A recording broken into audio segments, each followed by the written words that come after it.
ও নবী, দুনিয়ার জীবন আসল জীবন নয়, আসল জীবন হলো আখিরাতের জীবন, ঠিক কি না? কিন্তু আমরা পাগল হয়ে আছি কোন জীবনের জন্য? দুনিয়ার পিছনে এই মরিচিকা, এই লোভ লালসা, এই ক্ষমতার দাপট, হ্যাঁ, এই সেলিব্রিটিজম, এই চোখ ধাঁধালো গ্ল্যামারাস লাইফের দিকে আমরা পাগলের মতো মরিচিকার পেছনে ছুটে বেড়াচ্ছি, আর আখিরাতের কথা আমরা বেমালুম ভুলে গিয়েছি, ঠিক কি না? এজন্য আল্লাহ বললেন, বল তোমরা দুনিয়ার জীবনকে বড্ড বেশি প্রাধান্য দাও, কিন্তু জেনে রেখো, মনে রেখো, দুনিয়া আসল নয়, আসল ঠিকানা হলো মুমিনের আখিরাত। 2 নম্বর কনফার্মেশন, ওয়াল আখিরাতু খায়রুল লাকা মিনাল উলা। নবী হে, আখিরাত আপনার জন্য রেডি। 3 নম্বর কনফার্মেশন, ওয়ালা সাউফা ইউতিকা রাব্বুকা ফাতারদা। নবী হে, অচিরেই এমন এমন জিনিস আমি আপনারে দেব, এগুলো পেয়ে আপনি খুশি হয়ে যাবেন। সুবহানাল্লাহ পড়ে হতাশ হবেন না নবী, আপনি নিরাশ হবেন না নবী, আপনি হাল ছাড়বেন না। আরে আমি তো আপনার সাথে আছি। সাথে আছে কে? বিপদে পড়লে বলবেন আমার সাথে আছে কে? রক্ষা করবে কে? বাঁচানোর মালিক একজন, চিল্লায় বলো তিনি কে? পারবেন পারবেন বলতে পারবেন? কি বলবেন? সাথে আছে কে? আমাদের সাথে থাকে কে? এটাই আমাদের ভরসা, এটাই আমাদের বিজয়ের মাধ্যম, বিজয়ের গোপনতম রহস্য। বলে সাউফা ইউতিকা রাব্বুকা ফাতারদা।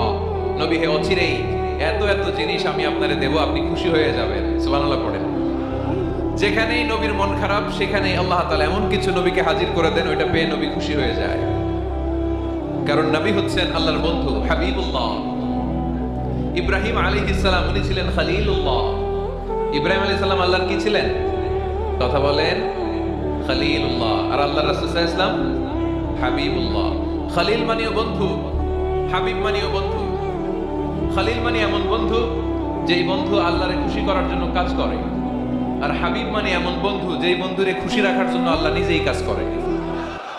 আল্লাহ রাসূল সাল্লাল্লাহু আলাইহি ওয়াসাল্লাম হচ্ছেন হাবিবুল্লাহ। আল্লাহ রাসূল সাল্লাল্লাহু আলাইহি ওয়াসাল্লাম কি?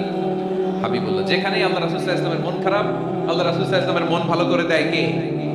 আল্লাহ রাসূলের মন ভালো করে দেওয়ার দায়িত্ব স্বয়ং নিয়েছে কে? মক্কায় আল্লাহ রাসূল সাল্লাল্লাহু আলাইহি ওয়াসাল্লামের মন খারাপ। মক্কার দাওয়াতি কাজ বেগবান করার জন্য আল্লাহ রাসূল সাল্লাল্লাহু আলাইহি ওয়াসাল্লাম কেঁদে কেঁদে আল্লাহর কাছে দোয়া করলেন, আল্লাহ, মক্কার 2 জনের একজন যেন কালিমা পড়ে মুসলমান হয়ে যায়। তাহাজ্জুদের নামাজ পড়ে চোখের পানি ছেড়ে ছেড়ে আল্লাহর কাছে দোয়া করলেন, আল্লাহ, আল্লাহুম্মা আ'iজ্জাল ইসলাম বিআহাব্বির রাজুলাইনি ইনদাক। আল্লাহ, মক্কার 2 জনের একজনকে আমি চাই। 2 জনের একজন, আবি জাহল ইবনে হিশাম, হিশামের বেটা আবু জাহেল, অথবা ওমর ইবনে খাত্তাব, খাত্তাবের বেটা ওমর। আল্লাহ, হয় আবু জাহেলরা আপনি ইসলামের ছায়া তলে আনেন, কিংবা ওমরে ফারুককে আনেন। আল্লাহ কার জন্য দোয়াটা কবুল করেছে? জোরে বলেন। তার কয়েকদিন পরে বিষ্ণু ইসলাম আরকাম ইবনে দারিল আরকামের ঘরে বসে লুকিয়ে লুকিয়ে দাওয়াত দিচ্ছিলেন। ইন দ্য মিন টাইম ওমরে ফারুক নাঙ্গা তরোয়ার নিয়ে বিশ্বনবীর মাথা কাটার জন্য ছুটে আসলেন। সাহাবারা বললেন, নবী আপনি পালান, নবী আপনি পালান, ওমরে ফারুক আপনাকে হত্যার জন্য ছুটে এসেছে। বিশ্বনবী বললেন, তোমরা সরে যাও, দরজাটা খুলে দাও। আমার তো মনে হচ্ছে ওই যে তাহাজ্জুদের রাতে আমি দোয়া করেছিলাম, আজকে ওই দোয়া আল্লাহ কবুল করতে শুরু করেছে। সাইয়েদনা ওমর ফারুক তখনও কালিমা পড়েন নাই।